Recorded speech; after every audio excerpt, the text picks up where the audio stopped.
I use a lot of old things in my work, and I don't know what it is, but I have a relationship with old things whereby I start to feel that if a handmade nail is abandoned and just chucked away because you can buy a straight, harder, tougher one now, there's something sad that somebody once upon a time made that nail and spent their day earning their crust of bread making this nail, and we've just gone, it's no good. I hate that sense of somebody putting something into it and then it's just abandoned. So I suppose my work's actually, I keep saying abandoned, so maybe my work is about abandonment. Maybe I feel abandoned. But this piece of work, this internal dialogue I'm having, is about dialysis. I've been having dialysis for about 8 months now, and it's a strange experience. It's very medical, but not sort of to do with your kidneys. I can't explain it. It's as though it's to do with your arm, and it's your left arm in my case. They've altered a vein by surgery, and this vein becomes very strong and has a very strange pulse and can take these big needles which take and give back blood and cleanse blood. So the feeling of having dialysis is a big heavy arm which has to be still for like 3.5, 4 hours. So in this piece of work, I'm trying to put that out there, and it's not quite resolved, but the arm here is a left arm, which is what's affected with me, which is coated in lead, strips of lead, because it makes it heavy.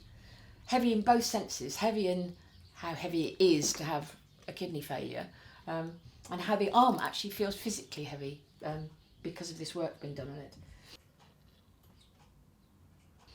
There's lots of equipment you could have to demonstrate dialysis, but that would be showing you what it is, not what it feels like.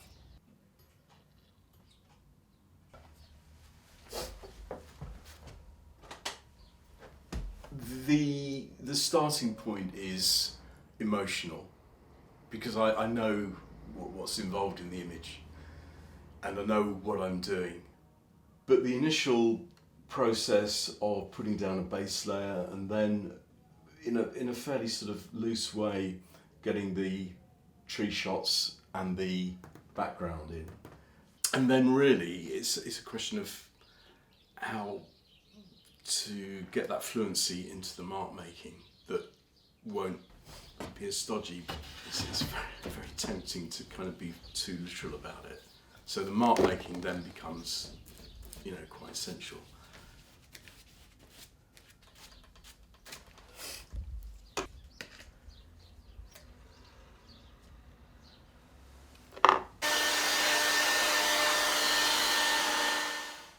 A professional Yorkshireman, quite a kind of bright and cultured man, but he's started in Yorkshire and ended up in Yorkshire, went back and became more stereotypical Yorkshireman than he ever had been before. He went back, started adopting the sort of local dialects and things. Father always had a great love of classical music. There was always music in the house. Mother loved swing, Glenn Miller post-war stuff. So there's always that kind of environment. So it wasn't stuffy. A slight aloofness, I think, and people allowed to get on with their own thing. So I've always had an admiration for my father because of his scientific knowledge, which I had no concept of at all. And I think he quite admired the fact that I could, you know, do a bit of daubing. My mother was a fairly, it's terrible to say, fairly neutral character in all of this. She was a housewife and lovely woman, but not really an obvious influence in that respect. So what kind of steered me towards the possibility of doing something with my art was really a chance meeting at school with representatives from St Albans School of Art came, and I kind of realised, yes, I can actually go to art school, you know.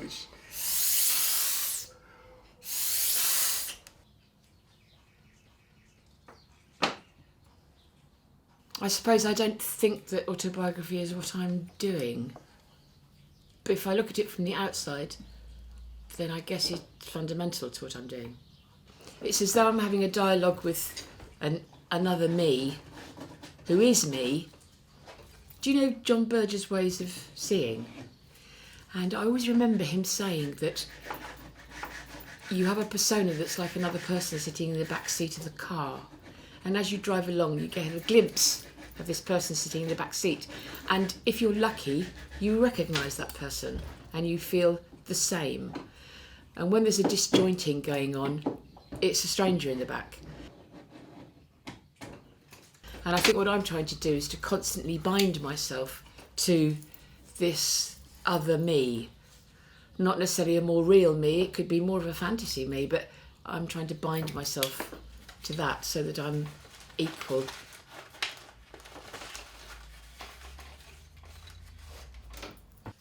I think that in terms of aspects of femininity, my work isn't much to do with my own experience of childbearing.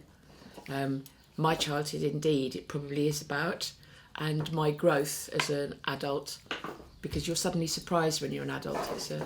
It's a surprise that you kind of got there, because obviously you still have those feelings that you had when you were a child. But I don't deal with some aspects of the female experience, such as any sensuality or sexuality. It's not an area of interest to me. It seems particularly private.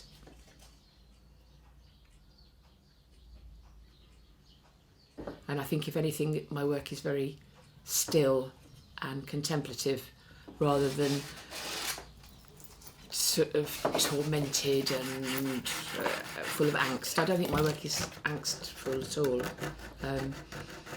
I don't think it's particularly feminist, but I think it's definitely female.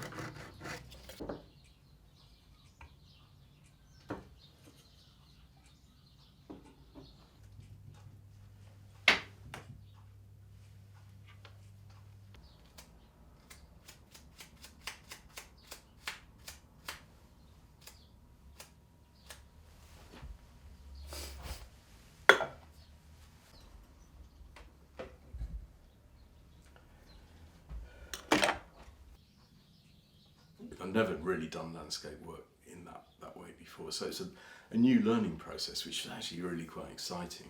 Finding a way to represent that kind of feeling I had for the place. So my work loosened up quite a lot, and it's probably tightened over the years, come back again as I want it to sort of be perhaps a bit more readable, but initially it was a more kind of abstract approach I think I needed for myself to feel more aware of the place, that a more specific place rather than a general feel, which the abstract work was. It's kind of a lot more of a synthesis, if you like, of experience rather than a specific experience. And when it's specific, I guess it becomes a bit more defined. But at the moment, I think that is happening, and I don't know if that's because the experiences I'm having are more intense at the moment because of how I'm feeling, and so I need to focus in on those rather than being more expansive. I'm not sure.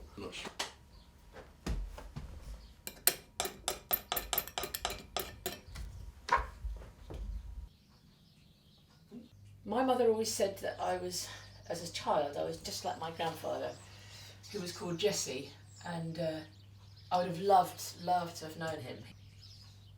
He was a very politically minded man. He was involved in the Marxist Party in Walsall in the Midlands, and when it came to the First World War, he was a conscientious objector. An absolutist meant that he refused to even help with the Peace Corps or with a medical setup. So he went to prison. He went to Winson Green Prison in Birmingham. And when he came out, he was a bit of a changed man. And I think he'd had all the white feather stuff. So I think it was grim. And I think he changed his name. There's always been a bit of a controversy about his name. He'd go down on a Friday afternoon to the prison. And that was the day that the guys were let out, if they were going to be let out. And he'd bring them home and he'd give them my mum's meal. I mean, my mum had worked all day somewhere or other, and she'd come home expecting a meal, and he'd cooked a meal, but it was for this ex-prisoner. But he died when he was 56. And my mother nursed him, and this is the reason my mother married my father, because she was so grief-struck from the death of her father that she married the first handsome guy that came along. And I'm sure she bitterly regretted it. And although I had a sort of distant relationship with my father, he appears in my work every now and again, like I find his writing, or my mother's not here at all. I search for her and I don't find her. And I think that's really interesting because she was really big in my life. I think I must be very lonely, that's what I think. And I wonder if all this, with these things, these lots of embedded, assembled things, layer upon layer upon layer, I wonder if that's to fill my childhood, sort of retrospectively, as though it was kind of empty while I was in it. I got into art school really easily, sailed through it really, and we used to creep into the main painting studio to see the year ahead of ours work, and Tony was one of those painters that we used to go and look at his work. So, have you seen Tony Foster's painting? It was really exciting, and a girlfriend of mine had a massive crush on him, but I didn't really pay any attention to him except for his work. We knew of each other, but not particularly well, but we actually met on the last day of our time there. It was everyone gathered at the pub, and got suitably smashed, really, all with our cast, those were the days. And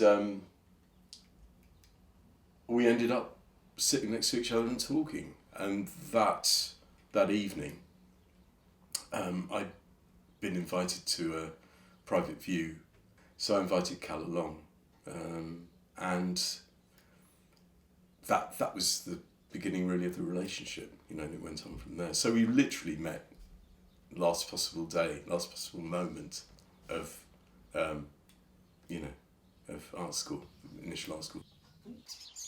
After a couple of years we were together, we had a daughter, and we just had her, and the DHSS as was came round and said we owed them back payment of social security stamps, and I was incensed because we'd not claimed anything from them other than some maternity cover care. We'd had nothing, no dole money. We'd struggled working for my mum or whatever. Tony took a bakery round. I mean, we'd really been independent. But Harold Wilson's government said that if we got married,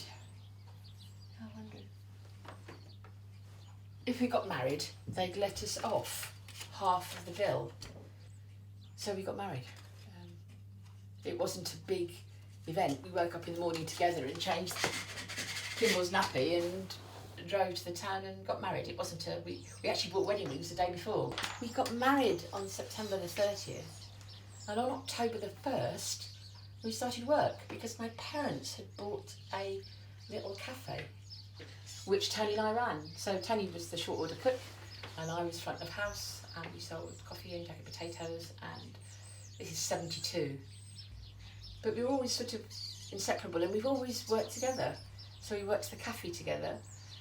When the cafe came to an end, Tony came home one day and he'd been in the town paying money into the bank. He said, there's a little empty shop down this little lane.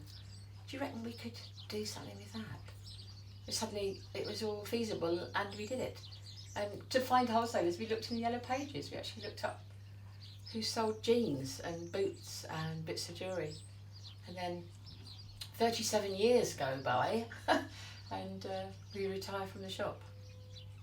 Part of my problem is that I tend to not really have the language to express quite how I feel about the process of painting, and Cal kind of gets my shorthand, if you like. So that's kind of a handy vehicle. I can talk quite obscurely about my work and my process, and she'll get it.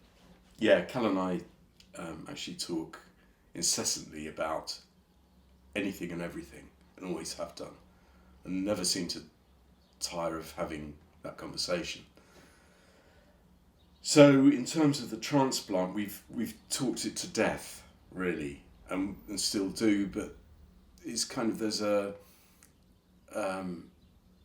security in doing that, of going over the thing rather than sort of shoving it to the back. You don't want to live it 24 hours a day, 7 days a week, what's going to happen, but you don't want to be in total denial because it is going to happen.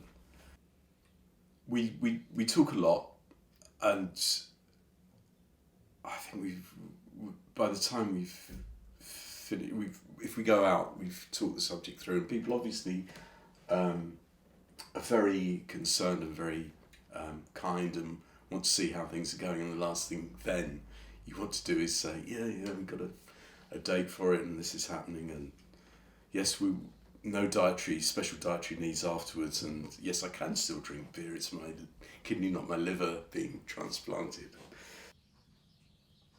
But in terms of that, needing to talk about it, yeah, that Cal and I, that's more than enough. I've been offered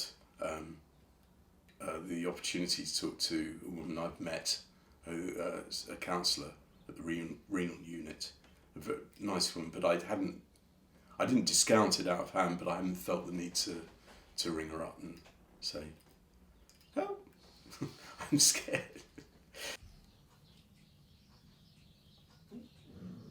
This has a funny resonance for me because the quartets thing is about balance and equilibrium, so that the four quartets have the same weight. Even if they're very different from each other, they have the same weight. The triangle thing for me never appears in my work, I don't think, but it's a thing I've done since I was a small child, which is to place myself at the apex of a triangle. So two equal lines go off from me to relative points in the room. They'll be to the corners of the room perhaps, or the corners of a picture or a chair or even a carpet. And in the old days, I think I'm probably just very good at it now, but in the old days, if I wasn't at the apex or couldn't make a comfortable triangle, I'd move until I did. I don't do that now, so I'm assuming that now I've got to an age whereby I just do it completely naturally and intuitively. I don't know where it came from, whether it's to do with being poorly as a child and sitting in hospital waiting rooms, and having to find some way to amuse myself or find a place for myself. The people who are trying to help me keep hold of my body are intent on me having it. So I'm okay about that. It's mine, and I'm stuck with its incapacity to work. And I require hundreds and hundreds of things to support it, but it's still mine. I don't feel betrayed by it or anything. I like being whatever I am, whatever that is. You know, basically female and getting on, and a mother and an artist and a gardener and whatever. I'm quite content. Things could obviously be better physically, body-wise, but sometimes you have to adapt and live with what you're given. But I have no need for an identity with a masculinity. And in fact, I don't even think of Tony as masculine. He's such an enormous presence in my life that it's beyond gender, really. Both of us have actually grown as individuals within the marriage. Both supported each other and were very intuitive and finished sentences and all those things that you do if you've lived with someone for a very long time. But I think it's actually the comfort and support we give each other has allowed us actually to be better individuals. I really feel that Tony's come throughout his life from being a shy, not introverted, but shy and careful person with an amazing sense of humour that he couldn't really allow to burst forth. And I think I've given him that basis to say, oh, I can do that. So he's become this wonderful, funny, bright, intelligent man. And I think I'm something to do with that. And I think he, conversely, has done the opposite for me. I was very sort of overconfident, very assertive, bossy boots, smarty pants, all of those things I've been called in my life. And I think he's tempered me so that I've actually become much more caring, and I think he's made me a kinder person. We've been together for so long, it's really difficult to imagine how it was when I was on my own. But I think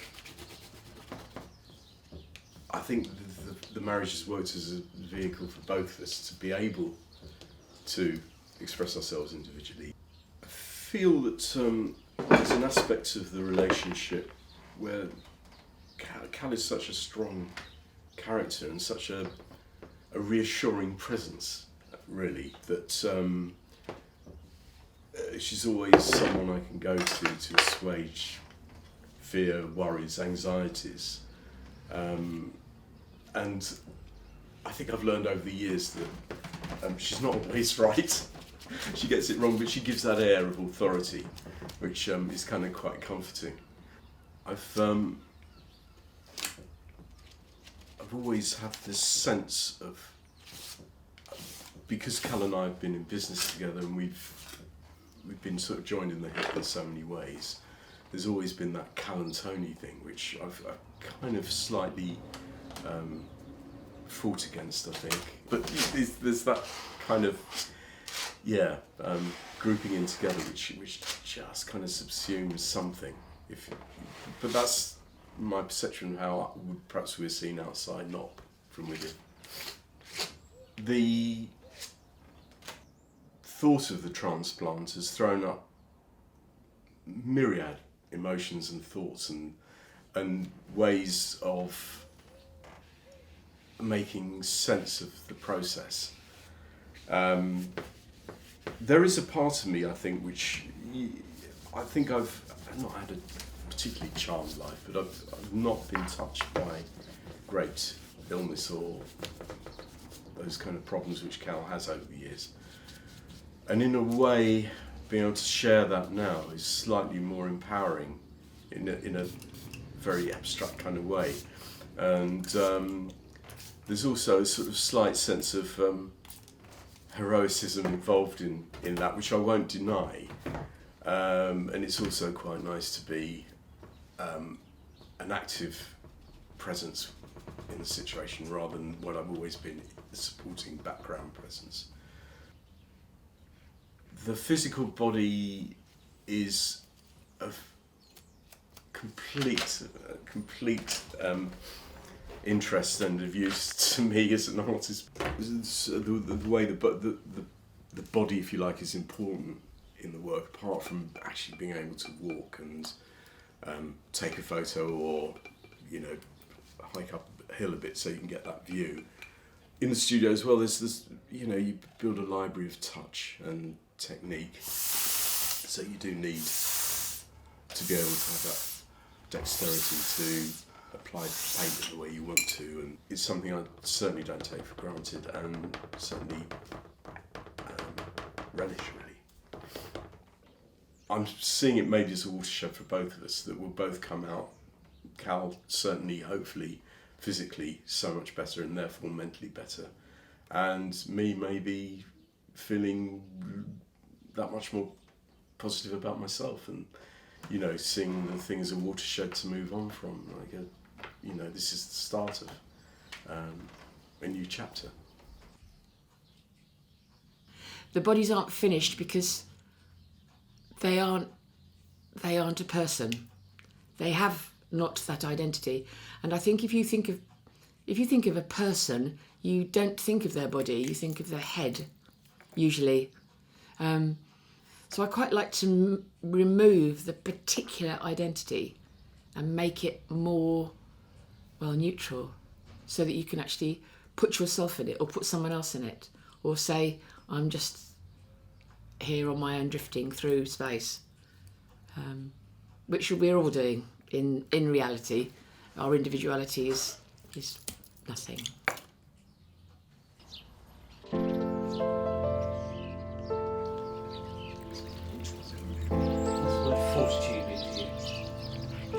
Fortitude to me would be strength, bravery, courage, against the odds kind of bravery. And weakness? Weakness would be lack of fortitude.